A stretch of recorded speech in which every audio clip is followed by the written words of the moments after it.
Some say you can't rechrome motorcycle exhausts, but they're wrong. We're going to show you exactly how we do it through all of the different steps.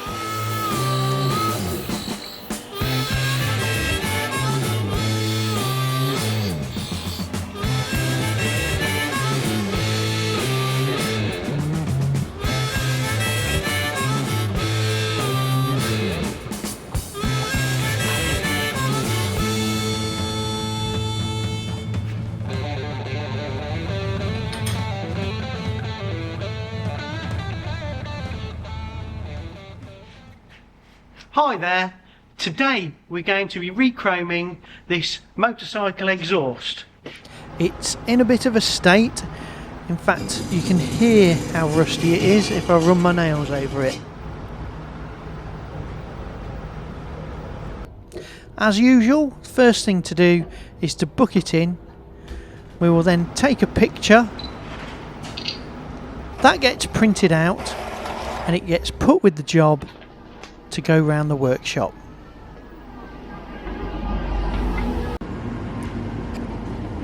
The problem with exhaust is the carbon and oil inside. We've got to get that clean. Unfortunately, I can't show you how we do this because it took us quite a few years to develop the system. But once we've got that oil and grease and carbon out, we soak it in hot caustic soda. Outside. This one didn't have any existing plating on it, so we haven't had to put it in the stripper tank to remove the plating. We're just going to pickle it in this hydrochloric acid to get the rust off. It's the same acid that's in your stomach, but a little bit stronger.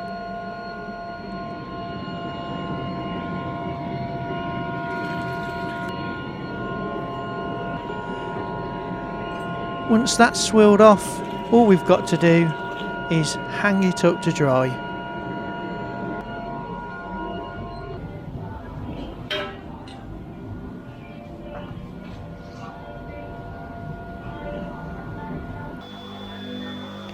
Now the polishing shop is where most of the work's going to be done.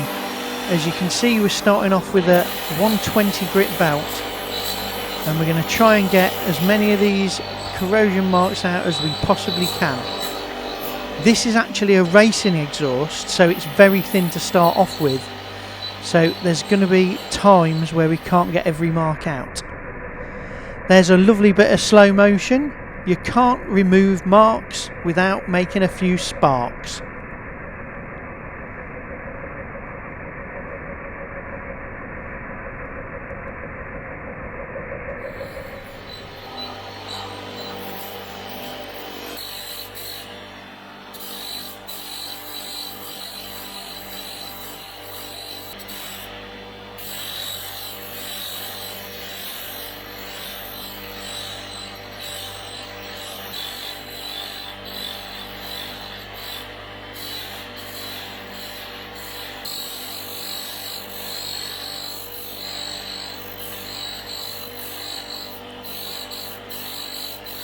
It's a case of working round methodically and making sure that you polish it evenly, but also you've got to make sure that you get the marks out. Let's speed this up a bit.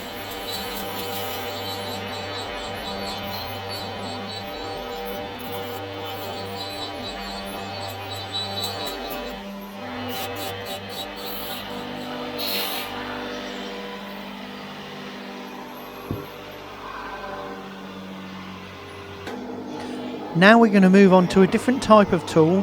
This is a cotton stitch mop that's been dressed up with some abrasive. They don't last long, but they're quite flexible, so what's happening here is he's getting into all the awkward bits that you can't get into with a linishing belt.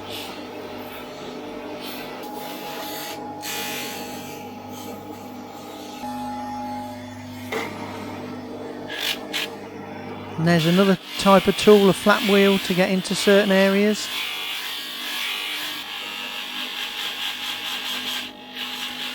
the whole process of this is very labour intensive.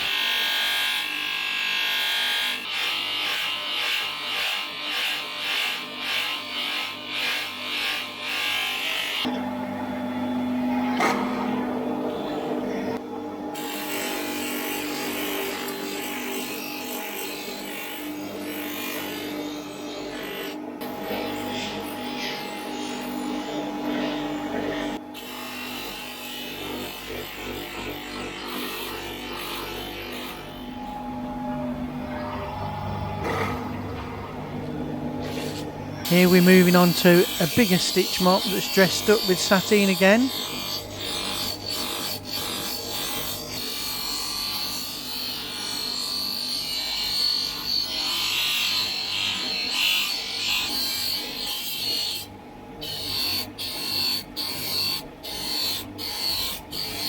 If you enjoy our videos, please like and subscribe to our channel, as it really helps our videos get noticed.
The reason I've paused this video now is because of that little area there that you can see has gone blue. It's because it's getting very thin in that area, so we need to be aware and not remove much more metal from that section.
We're now moving on to the last polishing operation, which is using a sisal brush that's dressed up with a polishing compound, and this is to remove the abrasive marks that are left in it and leave a nice shiny surface for plating.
Now we're in the plating shop where we're going to nickel and chrome this and it will be finished. First thing is to wire it up on copper wires so that we can pass an electric current through it.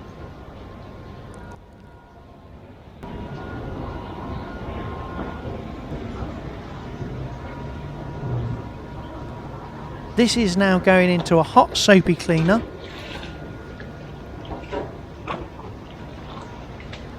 We're going to give it a nice wipe down and make sure that there's no polishing compounds, grease, dirt or anything like that, because it would spoil the plating if that was left on there.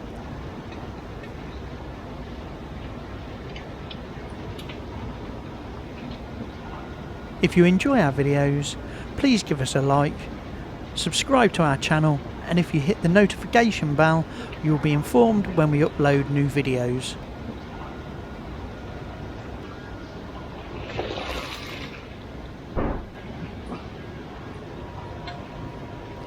Now this tank that it's going into is an electric cleaner, so we're going to pass a current through it and that will remove any oxides from the surface of the metal, because if they're left on, it will stop it from actually bonding to the surface properly. Most peeling plating is actually caused by poor cleaning.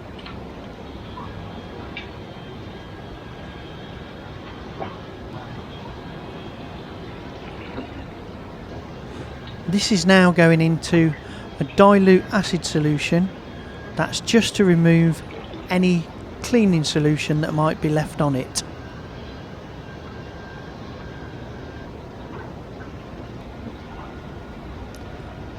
Then a final rinse in clean water,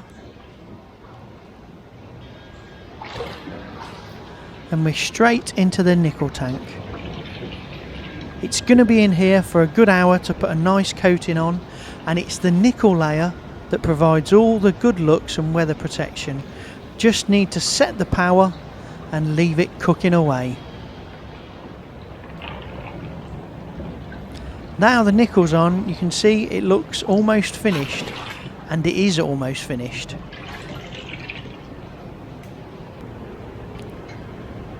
You just need to give it a good rinse to get rid of any nickel solution that might be on it. And then we're off into the chrome tank. Now it's only going to be in the chrome for about 3 or 4 minutes.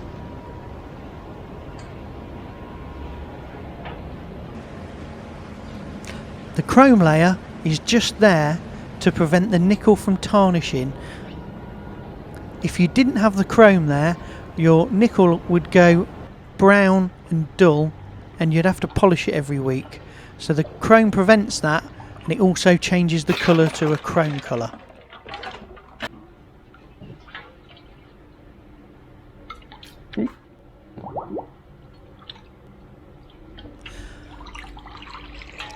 That's just neutralised the chromic acid and we're into a freshwater swill.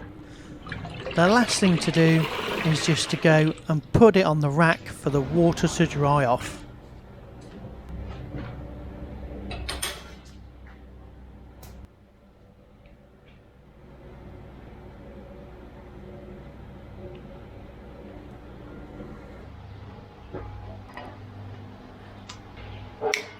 Before we send it to the customer, we've just got to check it over and inspect it.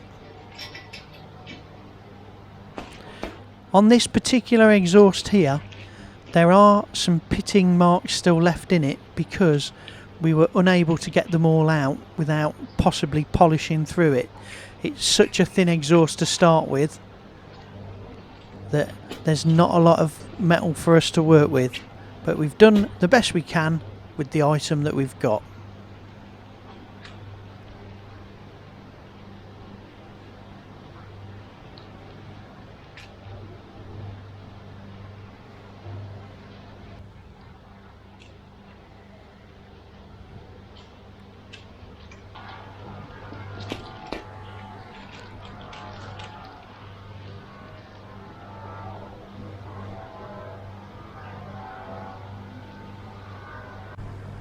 And here's the finished exhaust pipe.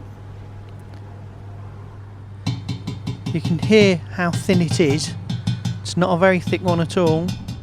And if you just remember what it looked like when it came into us and what it looks like now.